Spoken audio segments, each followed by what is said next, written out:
आज है 17 दिसंबर 2024। अस्सलाम वालेकुम मेरे दोस्तों, सज्जनों और बेलियों। आज मैं मिंट की कुछ कलमें लगा के एक्सपेरिमेंट करने वाला हूं कई सालों बाद।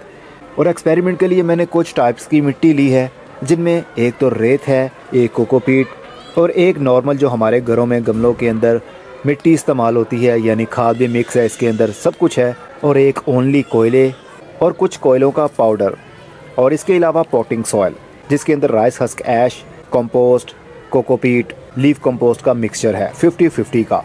तो इन पांचों टाइप्स की मिट्टी के अंदर हमारी मिंट की कलमें कैसी ग्रोथ करेंगी, ये हमें इसी वीडियो में पता चल जाएगा। बस सब्ज़ी वाली दुकान पर जाइए और पुदीने की एक ये जो बंडल है ये ले आइए। आजकल थोड़ा सस्ता मिल रहा है, 10 रुपये का ये मिल रहा है, नहीं तो पिछले दिनों ये 20 रुपये का हो गया था। बस मोटी मोटी सी कलमें आप चूज़ कर लीजिए कि कौन सी आपने लगानी है। बिल्कुल बारीक नहीं लगानी, हमने एक जैसी कलमें लगाने की कोशिश करनी है, क्योंकि हमने एक्सपेरिमेंट करना है।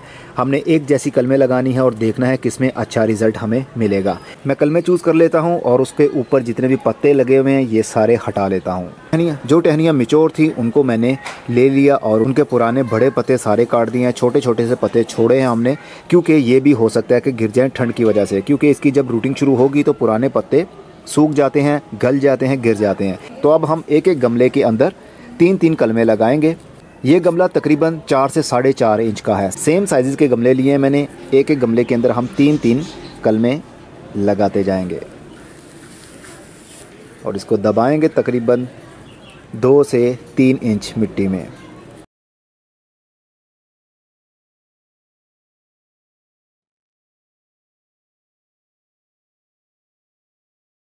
ये कोयले भी हैं और साथ में उनकी राख जो होती है ना बारीक वाली पाउडर फॉर्म में, वो भी है। बड़े बड़े पत्थर के पीसीज नहीं हैं। ये वही गमलों में से जो मिट्टी निकलती है, इसके अंदर गाय का गोबर भी मिक्स हो सकता है, इसके अंदर कंपोस्ट भी मिक्स है, लेकिन बिल्कुल ताज़ी चीज़ें नहीं मिक्स की।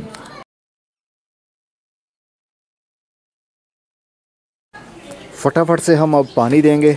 मैं ट्रे के अंदर पानी डाल रहा हूँ, तो जो गमलों के नीचे सुराख होते हैं वहीं से सॉइल पानी को लेगी और ऊपर वाले लेवल तक पहुंच जाएगा पानी। जब ये पानी ऊपर वाले लेवल तक पहुंच जाएगा तो फिर मैं इसको रखूँगा पॉली हाउस के अंदर। कौन सा पॉली हाउस अभी दिखाता हूँ। ये है जनाब मेरा पॉली हाउस। ये बिल्कुल सील्ड नहीं है, बस ये है कि कवर किया हुआ मैंने। रात की डायरेक्ट ओस और धुंध इनके ऊपर नहीं आएगी, तो इस रैक के अंदर मैं रख दूँगा इन कलमों को। लेकिन ब्राइट लाइट होनी चाहिए, अंधेरे में नहीं रखना। अंधेरे में रूटिंग तो शुरू हो जाएगी, लेकिन ऊपर से पत्ते नहीं निकलेंगे जब तक कि उसको सूरज की ब्राइट लाइट नहीं मिलेगी। तो जैसे ही ये गमले पानी को सक कर लेंगे, गीले हो जाएंगे, एक एक गमले को लूँगा और यहाँ पर रख दूँगा। तो ऊपर से रात के टाइम डायरेक्ट ठंडक नहीं आएगी इनके ऊपर। तो देखते हैं कितने दिन में इनकी रूटिंग और ऊपर से शूटिंग शुरू होती है। आप मेरे साथ रहें। कलमे लगाए हुए आज हमें 10वां दिन शुरू हो चुका है। तो आज हम देखते हैं कि क्या प्रोग्रेस रही है। मैंने ट्रे के अंदर ही गमलों को रख दिया था और इनको अलग नहीं रखा। मैंने सोचा कि जब पानी की ज़रूरत होगी तो मैं ट्रे के अंदर ही पानी डाल दूंगा, लेकिन पानी की ज़रूरत पड़ी ही नहीं। तो पांचों गमले आपके सामने हैं और ग्रोथ भी आपके सामने है। लेकिन हमने देखना ये है कि किस सॉइल के अंदर सबसे ज़्यादा जड़ें आई हैं, क्योंकि जड़ें कमाल की आएंगी, अच्छी आएंगी तो पौधा ऊपर से भी अच्छी ग्रोथ करेगा। अगर जड़ें ही ना आईं तो ऊपर से पत्ते आने का क्या फ़ायदा होगा, क्योंकि पौधा लंबे टाइम के लिए हमारे पास टिक नहीं पाएगा। तो चारकोल की बात की जाए तो इसके अंदर बहुत अच्छा रिज़ल्ट हमें नहीं मिला, क्योंकि इसकी ड्रेनेज बहुत अच्छी होती है। जैसे ही हम पानी देते हैं वो फ़ौरन नीचे से बाहर निकल जाता है। इसलिए इसकी पानी की रिक्वायरमेंट पूरी ना होने की वजह से कलम ने ना तो ऊपर से अच्छी ग्रोथ की और ना इनकी जड़ों ने अच्छी ग्रोथ की होगी। ये तो हम कलमों को बाहर निकालेंगे तो हमें पता चलेगा। सबसे पहले शुरू करते हैं जनाब हाली कोकोपीट से। कोकोपीट बहुत आसानी से मिल जाने वाली आजकल के टाइम में एक सोइंग मीडिया है। इसके अंदर बीज लगाए जा सकते हैं, इसके अंदर कलमें लगा सकते हैं, इसके अंदर नाजुक पौधों को तैयार किया जा सकता है, उगाया भी जा सकता है। तो सबसे पहले इसी के अंदर से कलमें निकालते हैं, लेकिन बहुत एहतियात से निकालनी है। हम कोशिश करेंगे जड़ टूटे ना, क्योंकि अगर जड़ टूट गई तो फिर कंपेयर करने में मुश्किल होगी। अभी बारिश भी हो रही है, सर्दी की पहली बारिश लाहौर में 28 दिसंबर को हो रही है। तो कोकोपीट के अंदर 10 दिन के अंदर, मतलब 10वें दिन में ये रूट्स डेवलप हुई हैं। ये देखिए, यानी एक कलम में से 2 या 3 रूट्स निकली हुई हैं। तो ये रही कोकोपीट की, और ये रही खाली मिट्टी जो कि हमारे गमलों में इस्तेमाल होती है। इसके अंदर सब कुछ मिक्स होता है। खाली मिट्टी का भी ऐसा ही रिज़ल्ट आपको मिलेगा अगर बल मिट्टी इस्तेमाल करते हैं जो नर्सरी से मिलती है। मिट्टी के अंदर अभी भी बहुत सारा पानी मौजूद है, लेकिन चारकोल के अंदर पानी स्टोर नहीं रह पाया क्योंकि कलम को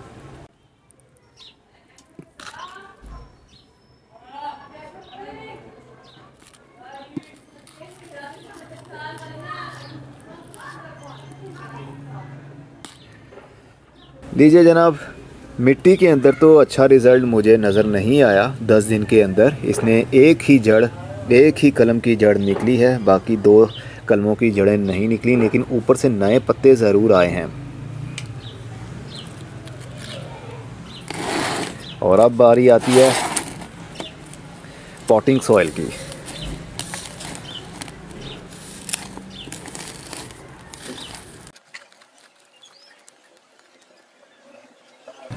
मुझे लगता है कि पॉटिंग सॉइल नंबर ले जाएगा, लेकिन अभी रेत बाकी है और कोयले भी बाकी हैं।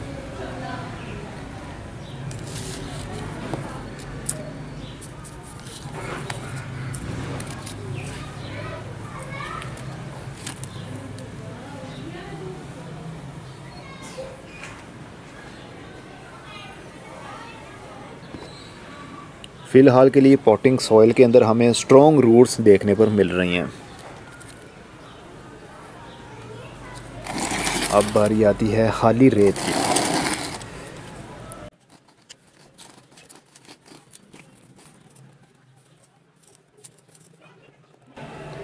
रेत के अंदर अच्छी जड़ नहीं निकली अभी तक।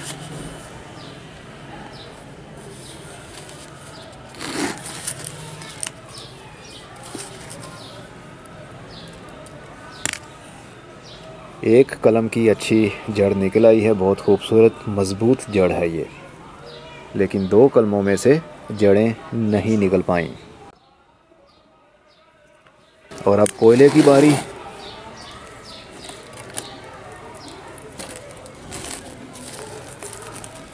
कोयला सिर्फ खुश्क होने की वजह से ही कलम की रूटिंग सही से शुरू नहीं हो पाई।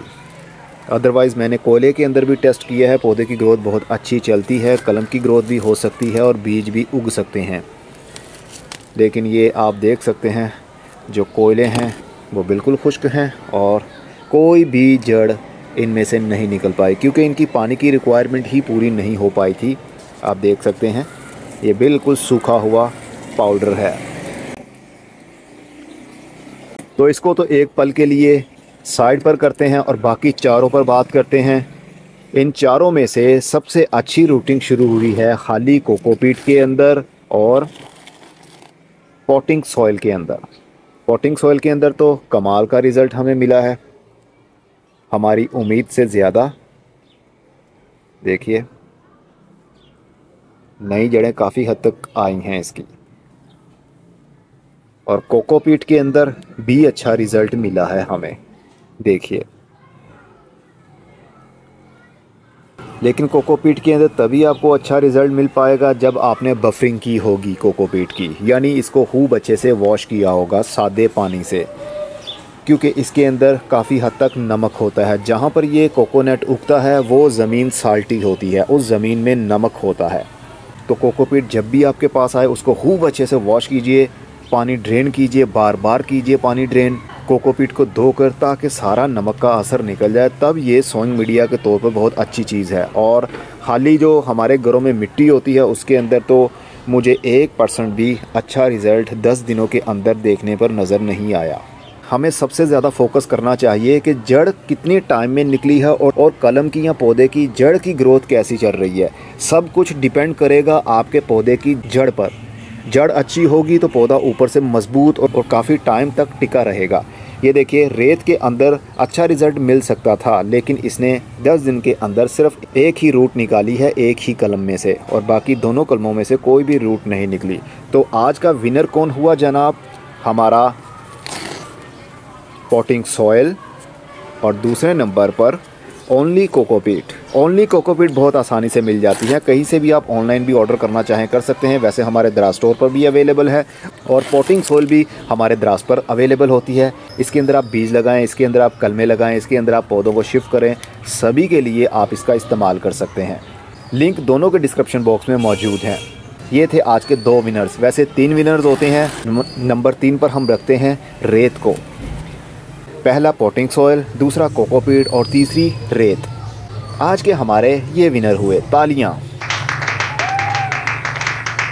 अब अगली वीडियो में फिर किसी नई इन्फॉर्मेशन के साथ मिलेंगे, नए एक्सपेरिमेंट के साथ मिलेंगे, क्योंकि इस चैनल के ऊपर अब सब्ज़ी वाले पौधों की वीडियोस और फल देने वाले पौधों की वीडियोस ना होने के बराबर आएंगी। ज़्यादा वीडियोस हमारे इस चैनल पर हाउस प्लांट्स को लेकर ही आएंगी।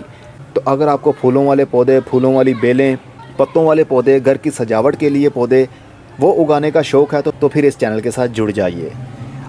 फिर मिलेंगे। खुदा हाफिज़।